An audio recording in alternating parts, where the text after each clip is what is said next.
Hey, it's Tom. It's not a Tuesday talk, it's a bonus Wednesday talk. I'm here in Minneapolis, Minnesota with a bunch of our friends from Georgia and about 1,000 other people from across the country.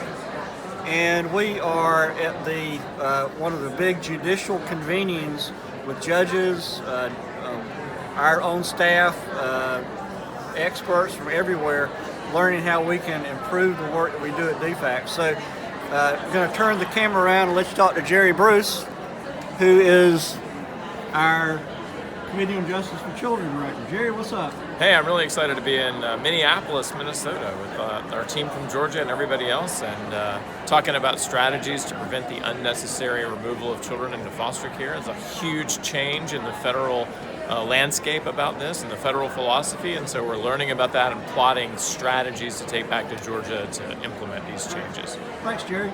And here we have everybody's favorite, Chris Empling. Good morning. One of the things that we've talked heavily about at this conference is the importance of collaboration and making sure that as a system, everybody is working together, that we're utilizing all the different voices from all the different stakeholders. One of the things that we talked about before is that DFACS alone is not the child welfare system. There are many different players and parties within that child welfare system, and it's great to have this type of interaction and convening in order to be able to help flesh that out a little bit. So it's great to be here in Minneapolis, and I'm looking forward to the conversations.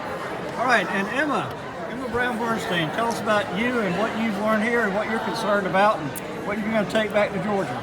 Yeah, so I'm really excited to be included in the conversation and also to work together with various stakeholders to make child welfare work better for the families in Georgia and the children in Georgia. Okay. And you and I had a conversation yesterday, Emma, about placement of relatives. Tell us a little bit about that and what you're concerned about so we can send the right message out. Right, so in the courtroom, we've been hearing messages that children can't be placed with relatives unless they have a fully approved home evaluation to become a foster parent.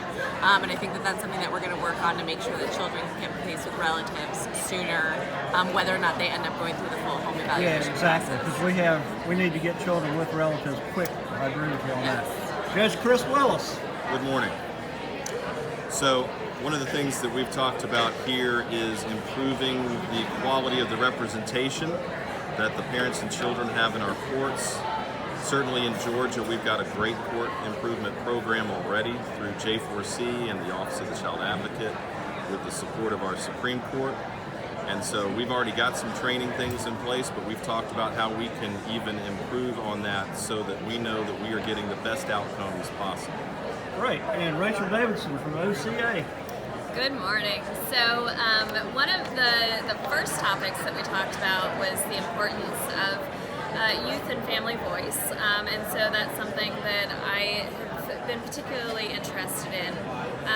But, really listening to families about their needs. I think that we all kind of know that they tend to be the experts in their own lives, but we often, particularly throughout the court process, let them become bystanders, and we don't necessarily ask them what exactly do they need, what do they think would help to address the concerns that we might have. And so really incorporating them much more into the process. Thanks, Rachel. And last but certainly not least, Presiding Justice David Namis from the Georgia Supreme Court. Well, one of the things I always take away from these kinds of meetings is how difficult and important this work is to try to help the children who need the most help and the families that need the most help. But one of the good things when you come to a meeting, and we have, I think, every single state and a bunch of territories here, is to realize that in many ways Georgia is doing well, that we are innovative, that we've come up with things that other states would like to copy because we have good leadership and innovative leadership.